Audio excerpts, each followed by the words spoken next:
Hello student, this is class 7 SST Civics chapter 3 Institutional Representation of Democracy. This is the first part of this video. In previous chapter we had studied about democracy. Now in this chapter we are going to study about institutional representation of democracy, means लोकतंत्र के संस्थागत प्रतिनिधित्व. In this chapter we will learn these points: universal adult franchise, elections, electoral constituencies, electoral process, electronic voting machines, EVMs, political parties, coalition government. First of all, we understand that a citizen of India, male or female, can cast his or her vote in the elections. However, as you have not attained 18 years of age, you cannot vote. Means हमारे India में जितने भी citizens हैं उनमें से mail हो या female हो, सबको वोट करने का, इलेक्शन में वोट करने का राइट है. हालांकि उसकी एज 18 ईयर्स होनी चाहिए. मीन्स 18 ईयर्स से कम के जो सिटीजन्स हैं उनको वोट नहीं करना होता है, बट 18 ईयर्स और 18 ईयर्स से अबव जितने भी सिटीजन्स हैं उनको वोट करना होता है. This system where all the citizens of a country have the right to vote.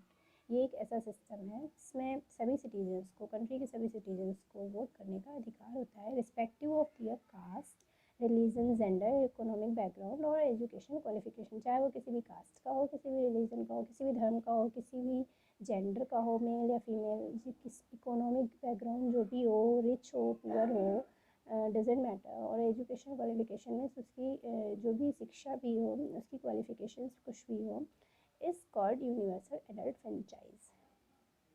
Means प्रत्येक सिटीज़न को, एवरी सिटीज़न को वोट करने का राइट है. वो चाहे किसी भी कास्ट का हो, किसी भी रिलीजन का हो, किसी भी जेंडर का हो, किसी भी इकोनॉमिक बैकग्राउंड का हो. इस सिस्टम को, वोट करने के सिस्टम को बोलते हैं यूनिवर्सल एडल्ट फ्रेंचाइज. मीन्स सभी को वयस्क मताधिकार. All the citizens who have attend the age of 18 are allowed to vote. जितने भी सिटीजन्स 18 ईयर्स ओल्ड हो जाते हैं उनको वोट करने के लिए अलाउ है. मीन्स उनको वोट देने का अधिकार है. This is one of the most essential elements of democracy.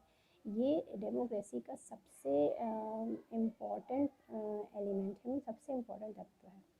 Do you know that women were not always allowed to vote? In the previous chapter you have studied about the women suffrage movement. हम लोगों ने पिछले chapter में पढ़ा था women suffrage movement के बारे में, जिसमें वुमेंस ने खुद को वोट करने के लिए एलिजिबल बोलकर, मीन्स एक मूवमेंट चलाया था जिसमें उन्होंने वोट करने का अधिकार मांगा था. Movement that took place in the 19th and 20th century. It was after this movement that women were also allowed to vote. इस मूवमेंट के बाद से वुमेन को भी वोट करने का अधिकार मिला. In India equality is the main guiding principle of the democracy. Means जो इंडिया में इक्वलिटी जो है, समानता का अधिकार जो है, वो डेमोक्रेसी के प्रिंसिपल्स को गाइड करती है. The system of universal adult franchise is based on the principle of one person, one vote, one value. Means जो system of universal adult franchise है वो किस पे बेस्ड है, किस पे आधारित है कि एक पर्सन मीन्स एक यूनिट मीन्स एक वोट, और उस एक वोट की एक ही वैल्यू है. मीन्स ये नहीं है कि अगर किसी एक ने वोट दिया है तो उसके दो वोट मान लिए जाएं, ऐसा नहीं है. एक पर्सन, एक यूनिट, एक वैल्यू और एक vote. This means that the value of each vote, means each, प्रत्येक वोट की वैल्यू होती है इर्रिस्पेक्टिव ऑफ इकोनॉमिक स्टेटस. चाहे वो अमीर हो, गरीब हो, doesn't matter. Gender means female हो, मेल हो, किसी भी रिलीजन का हो, मीन्स उसका वोट इक्वल है, सभी के वोट्स इक्वल है. Now the next heading is elections. In India elections are held after every 5 years. India में इलेक्शंस कराए जाते हैं एवरी 5 year. मीन्स हर 5 साल में इलेक्शंस कराए जाते हैं, चुनाव कराए जाते हैं. These elections are conducted by the election commission. ये इलेक्शंस किसके थ्रू कंडक्ट किए जाते हैं, कौन करवाता है? Election commission. The commission is a government body that administers elections to the Lok Sabha, Rajya Sabha, state legislative assemblies, state legislative councils, and the offices of the president and the vice president of the country. Commission जो है वो एक government body है जो कि elections जो administers जितने भी शासन से रिलेटेड इलेक्शंस हैं, प्रशासन से रिलेटेड इलेक्शंस हैं, वो ये कमीशन इलेक्शन कमीशन का ही वर्क होता है। उनको इलेक्ट करवाना, सारी प्रोसेस करवाना, Lok Sabha, Rajya Sabha, state legislative assemblies, state legislative councils, and the offices of the president and the vice president of the country, इन सबका एक गवर्नमेंट बॉडी है ये, जो कि इलेक्शंस एडमिनिस्टर्स करवाती है। Election commission, the headquarters of the election commission, election commission का जो हेड क्वार्टर है वो कहाँ है, are located in New Delhi, New Delhi में है। In the commission was established in 1950, ये इलेक्शन कमीशन जो है वो उसका इस्टेब्लिशमेंट कब हुआ था, in 1950, when a chief election commissioner was appointed, जब चीफ इलेक्शन कमिश्नर अपॉइंट किए गए थे 1950। Late two more members were appointed to the commission, बाद में 2 और मेंबर्स कमीशन में अपॉइंट किए गए। Now the tasks of the election commission, election commission के कौन कौन से वर्क्स होते हैं, टास्क कौन कौन से होते हैं, मीन्स उसको क्या करना होता है।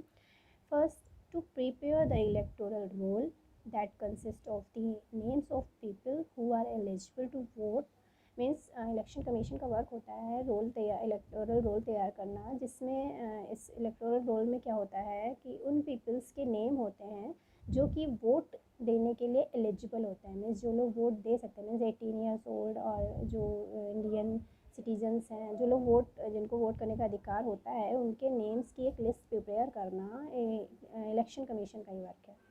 To issue a photo identity card to all eligible voters, और सभी जितने भी एलिजिबल वोटर्स हैं, मीन्स जिनको वोट देने का के लिए जो अधिकृत हैं, उनको आइडेंटिटी और फ़ोटो एंड ऑल ये सब प्रोवाइड कराना, इशू करना भी इलेक्शन कमीशन का ही वर्क है। To announce the date of elections, चुनाव की या इलेक्शन की जो डेट होती है उसको अनाउंस करना, मीन्स बताना कि इलेक्शन की डेट कब है, क्या है, ये अनाउंसमेंट करना भी इलेक्शन कमीशन का वर्क होता है। To list that the code of conduct to be followed by all political, जो list the code of conduct to be followed by all political, means जितनी भी पॉलिटिकल पार्टीज़ होती हैं उनको एक कोड दिया जाता है, कंडक्ट करना मीन्स उनके लिए कोड कंडक्ट करना भी ये इलेक्शन कमीशन का ही वर्क है। Political parties in the election में जितनी भी पॉलिटिकल पार्टीज़ हैं उनको एक कोड प्रोवाइड कराना, लिस्ट प्रोवाइड कराना, और ये सारी वर्क इलेक्शन कमीशन के वर्क हैं। टू कंडक्ट फेयर इलेक्शन, और एक अच्छी तरह से इलेक्शंस कराना विदाउट एनी चीटिंग, ये भी इलेक्शन कमीशन की ड्यूटी है। To announce the result of the elections after the elections, means जब इलेक्शंस हो जाते हैं उसके बाद उनको अनाउंस करना, उनका रिजल्ट अनाउंस करना इलेक्शन कमीशन का वर्क है। To submit a list of successful candidates, means जो सक्सेसफुल कैंडिडेट्स होते हैं इलेक्शन में, उनकी नेम्स भी उनके नेम की लिस्ट को सबमिट करना इलेक्शन कमीशन के टास्क हैं। Now the next heading is electoral constituencies, means निर्वाचन संबंधी जो चुनाव क्षेत्र जो होते हैं उनके बारे में। The country is divided into areas known as electoral constituencies for elections, means जो हमारा कंट्री है वो ऐसे एरियाज़ में डिवाइड है जिनको हम लोग इलेक्टोरल कॉन्स्टिट्यूएंसीज मीन्स एक निर्वाचन क्षेत्र के रूप में भी डिवाइड करते हैं। It is ensure that the number of voters is almost equal in all the constituency, जितने भी निर्वाचन क्षेत्र हैं वो उसमें ये निश्चित हो जाता है जब डिवाइड कर देते हैं एक एरिया, एक पॉलिटिकल इलेक्टोरल कॉन्स्टिट्यूएंसीज एरिया में डिवाइड कर देते हैं एरियाज़ को, देन ये एक इंश्योर हो जाता है कि कितने वोटर्स किस एरिया में कितने वोटर्स हैं, और कितने इक्वल हैं, मतलब सभी कॉन्स्टिट्यूएंसी जितने भी निर्वाचन क्षेत्र हैं सब में बराबर बराबर वोटर्स के नंबर्स इंश्योर हो जाते हैं। In each constituency, elections are held for the central and the state level representation. जितनी भी कॉन्स्टिट्यूंसीज हैं, मीन जितने भी निर्वाचन क्षेत्र हैं वहाँ पे इलेक्शंस कराए जाते हैं, स्टेट लेवल पे भी और सेंट्रल लेवल पे भी कराया जाता है। रिप्रेजेंटेशन मीन्स उनका प्रतिनिधित्व भी किया जाता है। A representative elected to the state legislature is called the member of the legislative assembly. Means जो एक रिप्रेजेंटेटिव इलेक्ट किया जाता है, चुना जाता है, एक प्रतिनिधि चुना जाता है किसी स्टेट या किसी एक पर्टिकुलर एरिया से, उसको स्टेट लेजिस्लेचर बोलते हैं। मीन्स एक स्टेट के विधान के लिए, मीन्स एक राज्य विधान के लिए जो एक विधानसभा के लिए चुना जाता है रिप्रेजेंटेटिव, उसको बोलते हैं member of the legislative assembly. Means member of the legislative assembly, या शॉर्टकट में आप लोग उसको सुनते होंगे MLA। And the representative elected to the central government or the parliament of the two houses, I repeat,